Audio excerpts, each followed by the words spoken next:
ইসলাম যদি state religion হয়েই থাকে আমাদের ধর্মে দেওয়া, তাহলে এই সংবিধানে যেখানে 90% মানুষ মুসলমান, সেখানে আমাদের হজরত মোহাম্মদ সাল্লাল্লাহু আলাইহি ওয়াসাল্লামের নাম থাকবে না, এটা আমি মানসিকভাবে মেনে নিতে পারি না।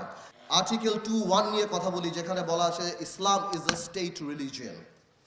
আমরা ইসলাম ইজ এ স্টেট রিলিজিয়ন এবং অন্যান্য ধর্ম, হিন্দু, বৌদ্ধ, খ্রিস্টান, তাদেরকে তাদের সিকিউরিটি এবং তারা জানি ইকুয়ালি ধর্ম পালন করতে পারে, এই ব্যাপারে আমাদের ধর্মে বলা আছে, আমাদের কনস্টিটিউশনে বলা আছে আর্টিকেল 2(1). কিন্তু আমি মনে করি গত 20 বছর যাবৎ আধুনিকতার নামে, গ্লোবালাইজেশনের নামে কেন জানি আমাদের ধর্মকে বা কালচারের নামে অ্যাটাক করার একটা প্রবণতা অনেক বেশি বৃদ্ধি পেয়েছে। আমি এটা লক্ষ্য করেছি গণজাগরণ মঞ্চের সেই বিপ্লবের পর থেকে অনেকেই সেই গণজাগরণ মঞ্চের অবস্থানকে প্রেমিস করে, তার উপর ভিত্তি করে আমাদের ধর্ম এবং আমাদের মহানবী সাল্লাল্লাহু আলাইহি ওয়াসাল্লামকে বিভিন্নভাবে কটূক্তি এবং অপমান করার একটা পায়তারা করা আরম্ভ করেছিল।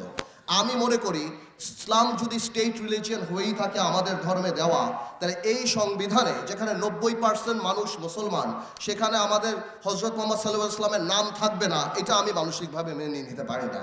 আমি মনে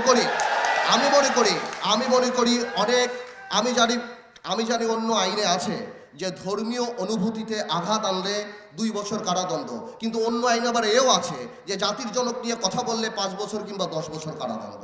তো সেই ক্ষেত্রে আমি বলতে চাই যে আমার মহানবী হযরত মুহাম্মদ সাল্লাল্লাহু আলাইহি ওয়াসাল্লামের এই নামটা, উনাকে নিয়ে কটূক্তি করাটা, এই ব্যাপারটার যাতে ডিসকারেজ এবং এটা করলে কি অপরাধ হতে পারে সেটা গুরুত্ব দেওয়াটা সংবিধানে থাকা উচিত। এতে করে সেকুলারিজম অ্যাটাক হবে না, এতে করে অন্য ধর্মকেও ছোট করা হবে না। বিকজ আমরা এই ধারাতেই বলে দিচ্ছি যে কোনো ধর্মকেই আমরা রেসপেক্ট করি এবং সবাই কর্মকাণ্ড করতে পারে।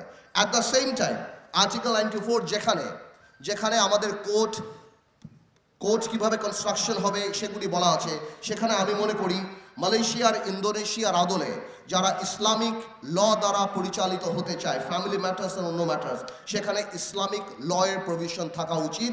যারা ইসলামিক কোর্টে ইনভোক করবে তাদের যদি, যেমন এখানে সাকসেশনের ম্যাটার থাকতে পারে, উইলের ম্যাটার থাকতে পারে, ফ্যামিলি ম্যাটার্স থাকতে পারে, সম্পত্তি, যেটা আপনার সম্পত্তি আইন বলেন বা সেই প্রভিশনগুলি যদি কেউ চায় ইসলামিক ল দ্বারা পরিচালিত হবে, তাহলে ইসলামিক কোর্টের প্রভিশন থাকা উচিত। আমি মনে করি, শোনান একটা কথা বলি, গ্লোবালাইজেশন আর মডার্নাইজেশনের নামে আমরা আমাদের কৃষ্টি কালচার, ধর্ম থেকে অনেক দূরে সরে যাচ্ছি। ধর্মকে সবাই আপ টু ডেট মনে করে না, বাট আমি মনে করি this is the perfect time that we should come back to our root. আমাদের কালচার, আমাদের ধর্ম, আমাদের এই জিনিসগুলিকে আমাদের এখন ফিরিয়ে নিয়ে আসা উচিত এবং যথাযথ সম্মান দেওয়ার জন্য সংবিধানে এদের অবস্থান দেওয়া উচিত।